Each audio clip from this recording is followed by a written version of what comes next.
Bienvenue dans cette nouvelle édition du QG News. Voici les titres de l'actualité. Le Burundi est le premier pays à se retirer de la Cour pénale internationale. Depuis ce vendredi 26 octobre, c'est officiel. Une décision prise il y a un an par le président burundais Pierre Nkurunziza. Vers une hausse des prix des voitures neuves en Tunisie, c'est ce à quoi les concessionnaires se sont résolus afin de faire face aux nouvelles restrictions qu'impose la loi des finances 2018 des autorités. Et puis la mode burkinabé continue de rayonner sur le continent. L'un de ses principaux acteurs, le styliste Baz MC, y contribue largement grâce à son défilé Folie de mode qu'il organise depuis maintenant 10 ans. Découverte enfin de ce journal. Mais tout d'abord, sur convocation du président en exercice de la communauté économique des États de l'Afrique centrale, Idriss Déby Itno, les chefs d'État des 6 pays membres de la CEMAC seront réunis en N'Djamena au Tchad ce mardi 31 octobre dans le cadre d'une session extraordinaire. Rencontre lors de laquelle la passation de service à la tête de la commission de la CEMAC sera notamment effectuée. Le président sortant Pierre Moussa cédera le flambeau au Gabonais Daniel Ona-Ondo. C'est désormais acté, le Burundi n'est plus membre de la Cour pénale internationale depuis ce vendredi 26 octobre 2017. Un retrait qui intervient un an après que le pays ait notifié son intention de départ au secrétaire général des Nations Unies de l'époque, Ban Ki-moon. Les précisions avec Ashley Duprat. 27 octobre 2017, le Burundi est officiellement le premier pays à sortir de la Cour pénale internationale. Décidé en 2016 par le président Pierre Nkurunziza, promulgué le 18 octobre 2017, le retrait du statut de Rome, traité fondateur de la CPI, est désormais effectif. C'est une grande victoire pour le Burundi qui vient de prouver que c'est réellement un État souverain, mais aussi parce qu'il devient le premier pays d'Afrique et du monde à oser franchir le pas. Le 25 avril 2016, la Cour pénale internationale a annoncé l'ouverture d'un examen préliminaire concernant des crimes qui auraient été commis lors de la crise politique de 2015. Une crise née de l'annonce de la candidature à un 3e mandat du président Pierre Nkurunziza à la tête du pays depuis 2005. Le gouvernement fantoche de Bujumbura s'est retiré de la CPI pour échapper à la poursuite et aux sanctions probables parce que c'est un régime qui a commis beaucoup de crimes humains et qui continue à commettre des crimes humains. Mais ce gouvernement ne va pas de toute façon échapper à la justice burundaise dans l'avenir. La CPI devrait néanmoins poursuivre son enquête préliminaire sur de possibles crimes au Burundi, entamée en 2016 par la procureure de la Cour, Fatou Bensouda. Pour l'heure, le Burundi est le seul des 3 pays africains à avoir procédé à son retrait effectif.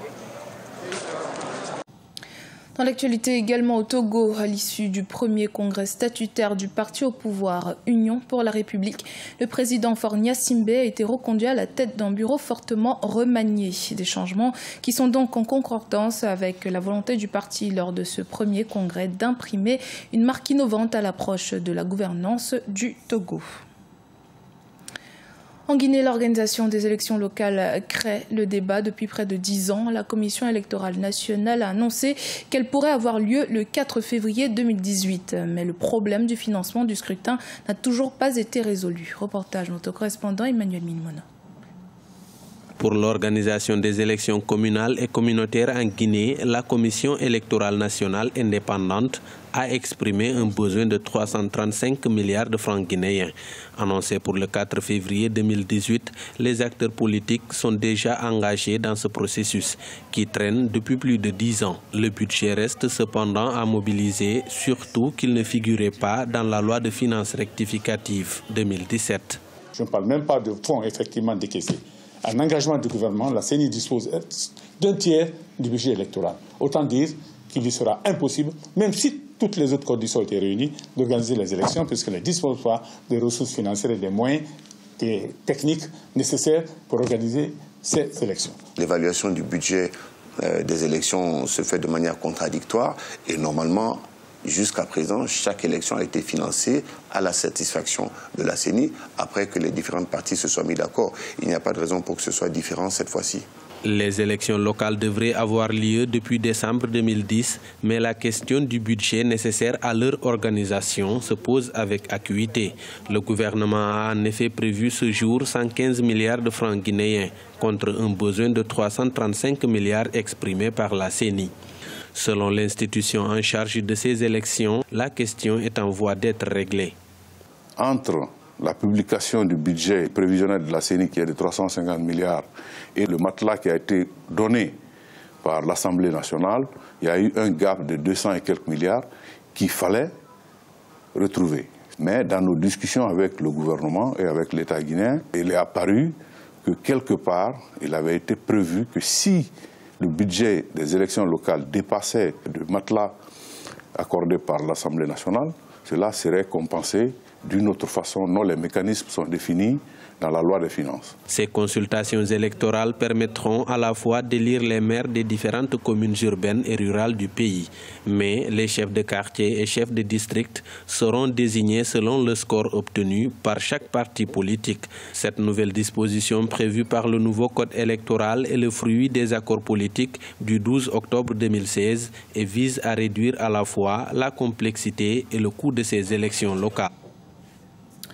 En Tunisie, le projet de loi des finances 2018 a un impact sur de nombreux secteurs, dont l'automobile. Pour faire face aux nouvelles restrictions imposées par le gouvernement, les concessionnaires automobiles tunisiens annoncent qu'ils pourraient augmenter de 15 à 30% le prix des voitures essence neuves de moyenne gamme. Les détails avec Sharon Camara. La Chambre syndicale des concessionnaires automobiles de Tunisie annonce la hausse prochaine des prix des voitures essence neuves de moyenne gamme. Une augmentation des tarifs qui sera comprise entre 13 et 30% suite à la circulaire de la Banque centrale sur les produits de consommation dits non essentiels et la mise en application de la loi Finance 2018. Il s'agit de la seule issue envisagée par les professionnels tunisiens du secteur automobile. Ces mesures sont dramatiques. Cela revient à demander aux concessionnaires de bloquer les fonds 7 mois avant la production des voitures. Un effort de trésorerie incompatible avec le fonctionnement actuel. Je vois mal comment certains concessionnaires pourront survivre. Cette hausse à venir résulterait d'une série de restrictions et de taxes imposées par l'État. Parmi celles-ci, l'augmentation de 25% des droits de consommation pour l'importation des véhicules particuliers, la hausse de 10 à 15% des droits de douane pour les utilitaires, ainsi que la mise en place de la TVA à 1%. Ce genre de mesures entre dans une stratégie globale de développement économique.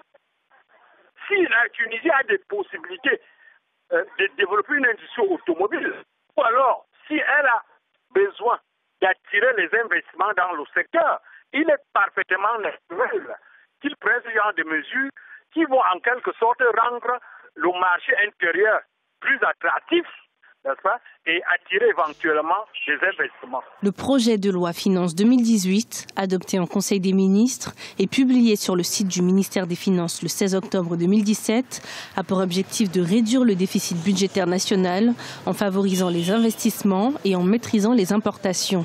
À l'horizon 2018, la Tunisie espère ainsi pouvoir renverser la balance et atteindre un taux de croissance de 2,2%.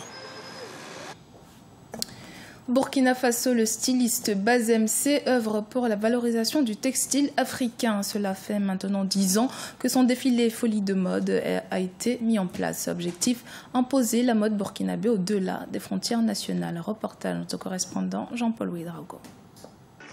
La mode burkinabé s'exporte à travers ses faits et gestes et le styliste Bazem C ne dira pas le contraire. Lui, qui depuis bientôt 10 ans, n'a de cesse d'œuvrer au rayonnement de cet art. À travers Folie de mode qu'il organise chaque année, il entend au-delà de la mode contribuer à la valorisation du textile africain. Je pense que la soirée fut belle et tous mes invités ont répondu présent. C'est l'essentiel que je demandais et j'ai dit voilà, pour moi c'est une réussite, un pari gagné et ce soir je pense que la mode a fait encore rêver. Cette année, le thème du défilé était mode, créativité et développement local. Un clin d'œil a été fait aux personnes vivant avec un handicap. Il s'est agi pour le créateur de les rassurer sur le fait qu'elles n'ont pas été oubliées. Il a également relevé la tenue désormais tous les 2 ans du défilé en alternance avec Bobo Fashion Week un autre de ses concepts. Je tire le chapeau à BASMC. On l'accompagne parce que vraiment c'est un jeune qui essaie de faire quelque chose pour la mode, faire la promotion de la mode et c'est pas facile. J'adore la mode déjà et puis voilà, la création pour moi c'était le top quoi, c'était le top et puis voilà, j'espère que en 2019 on se retrouvera ainsi encore pour essayer d'améliorer ça, essayer de faire le maximum. Conseiller vestimentaire, BASMC habille des célébrités du Burkina et d'ailleurs. Sa dernière collection, le Kokodonda, présentée au public en avril 2016, ne finit pas de séduire. Le couple présidentiel burkinabé n'a pas lui-même résisté au charme du port de ce pagne. C'était le journal de la rédaction. Merci de votre fidélité. Dans un instant, une nouvelle édition de l'actualité sur Africa 24.